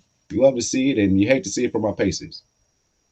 Yeah, they have Rondo coming. They lost Rubio out for the season with torn ACL. He has played amazing for them. He has played very well this year. Yes, absolutely. So they decided they needed a veteran on the court with Garland and all those young boys. So they went and got Rondo from the Lakers. So let's see how that work out. It's a little different, but still leadership. Rondo actually won a championship, so you got to give a little championship experience. Rubio a better shooter, so it's a little different, but we'll see. Los Angeles Lakers overcame the Minnesota Timberwolves and Naz Reid's 23-11 performance. Shout out to him though. I was that shot by that. Ant, one of my favorite players in the league, had 8 turnovers. That's not good. Russell Westbrook had 20 points. He was -2. He had 9 turnovers. 0 for 5 from 3. Shot 43% from the field. The field goal position is not bad. 5 assists, 1 steal, 3 rebounds. 3 rebounds. He was actually him and Stanley Johnson were the only players besides Trevor Ariza to be in the negatives today. So you had those. Carmelo had 14 points coming off the bench. LeBron had 26, 7, and 5. Malik Monk with a big 22 points and 2 blocks. 4 for 9 from 3. He was huge. Him and Melo hit some big 3. Melo hit the 4-point play to end the game, actually, when we didn't know who was going to win. Melo with a big 4-point play at the end of the game. What's your thoughts on your Lakers? And they are back to 500 and the 7th seed, looking to move up and pass the Clippers as the 6th without Paul George and Kawhi. I don't know if Paul George is back yet, but he's been out. Man, listen, I don't I don't want to talk Lakers until May or April when they're still hanging around 500 and trying to see if they're going to get in or not. I don't know. This team, LeBron's playing amazing. There's no questioning or denying that. LeBron is playing MVP basketball and nobody around him is. Nobody else around him. I'm starting to lose out on TXT. I don't know how I feel about him. I really liked him his rookie year, but he didn't get any playing time. So I'm kind of he's losing some stock with me. Malik Monk apparently is the only person on that team that's plus other than LeBron. So he actually appears to be the only person on the team that wants to play.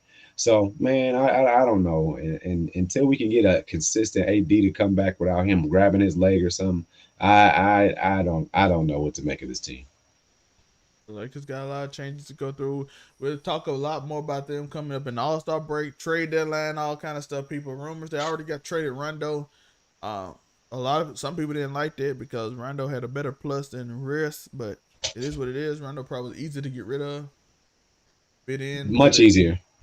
I think they're paying him like $4 million. He's definitely getting a vet minimum. Yeah, and then they got Denzel Valentine. So we'll see how he works out for him, even though he can stop. He can like be a protector of LeBron, I guess. He good at that. Like if somebody see blood and then run at LeBron, he can grab him real well. He seems to be good at grabbing people. So,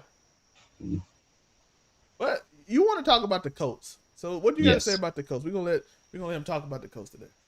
As most people know, Carson Wentz was a scratch until Saturday for COVID. And I was like, all right, cool. But I started selling myself on Ellinger, their backup, who was a youngster. And actually, I think he doesn't mind pushing the ball down the field. I actually like his style. So I actually had sold myself on Ellinger before the game started. And then they were like, yeah, Carson's going to play. Carson did not play very well.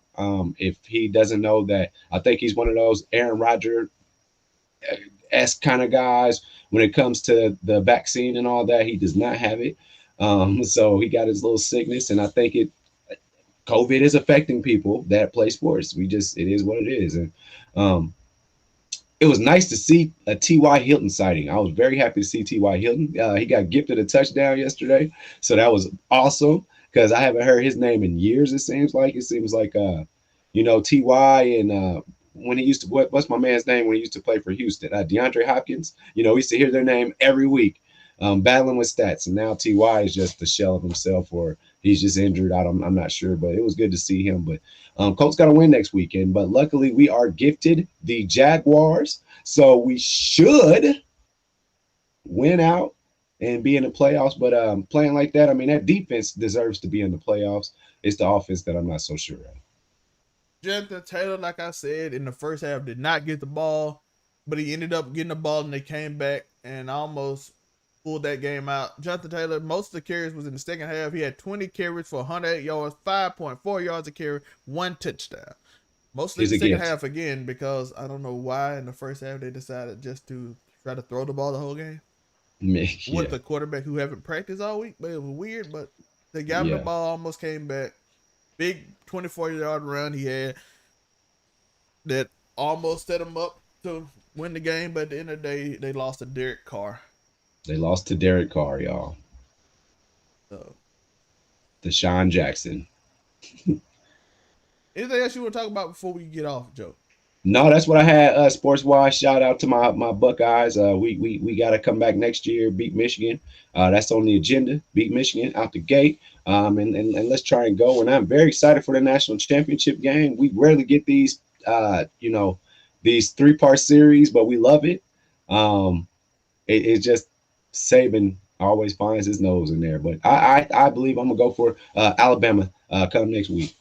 Oh yeah, C.J. Stroud set a record-breaking performance. Notre Dame also lost. Yeah, and they set Oklahoma State, Notre Dame set a bowl record. So I don't know what to say about defense. I want to say this. Shout out to Joe Burrow. I heard you talking about it earlier in the show. But I do want to shout out to Joe Burrow. And remember they were talking all that stuff about Jamar at the beginning of the season. He's dropping balls and all that. Well, I think he's bounced back just right. Yeah, that is true. Jamar Chase, Joe Burrow, T. Higgins. Higgins is a dog. Yeah, that squad is very hard to stop. They be the one team I think would give the Chiefs problems as we saw. Now none of that matters if Tyreek catch that 65-yard bomb and don't drop it before halftime because they win that game easy then. But yo, that was pretty. I don't know how many people noticed it.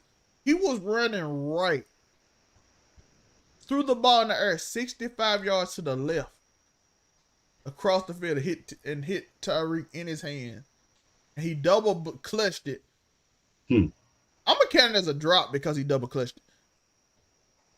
You count that as a drop, right, Joe? It's a drop. It hit your hands. It's a drop. Because I know the corner hits the ball, but he only was able to hit it because you double clutched it. If you catch it the first time, you probably can run, actually. But you probably get tripped, honestly. But Tyreek fast enough, he might have got away with it. But since you had to stop again and recalibrate and try to catch again, the corner from the Bengals had enough time to slap your arm and you lost the ball. But Tyreek Hill does lead NFL in drops now. It was between him and Chase, and he had 3 or 4 yesterday, and Chase didn't have none, I don't believe. So it went from Chase up 1, which was mostly early in the season, to Tyreek up. So yep. Very good slate of game next week. Next week we will be talking a lot about the NFL playoff preview. We'll see what happened in basketball. We also will talk about the national championship game, and I'll probably have a recorded video that y'all can watch that I'll break down the effects of the game, and it'll have all kind of cool stuff like me pointing out plays like I did with the T. Higgins versus and the play on 3rd and 27. It'd be similar like that because when I broke down the play, how the safety came down because they did an all-out blitz, the corner playing underneath coverage, back shoulder throw. He's not stopping Jamar Chase. 3rd and 27. Chiefs lose. Bad, gotta know better.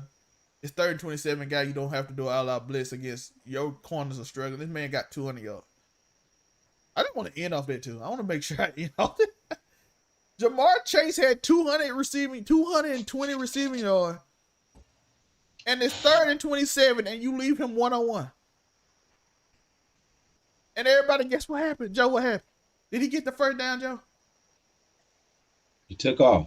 He got the first down. He got 33 yards on a 3rd and 27 when everybody in the stadium knew he was getting the ball. Like, oh, that's the dude he threw it to the whole game. He hasn't thrown to anyone else. No doubt. I appreciate you having me, man. Thank you. All right, y'all have a good. We about to get out of here. All right, Joe, we about to get out of here. All right, end of the show. Goodbye. Thank y'all for listening. Like and subscribe. We about to get out of here. I love y'all. Remember to stay safe, stay hungry, and keep stuffing. Why? Because something amazing happened. And get it out for please. You know what's that? We at.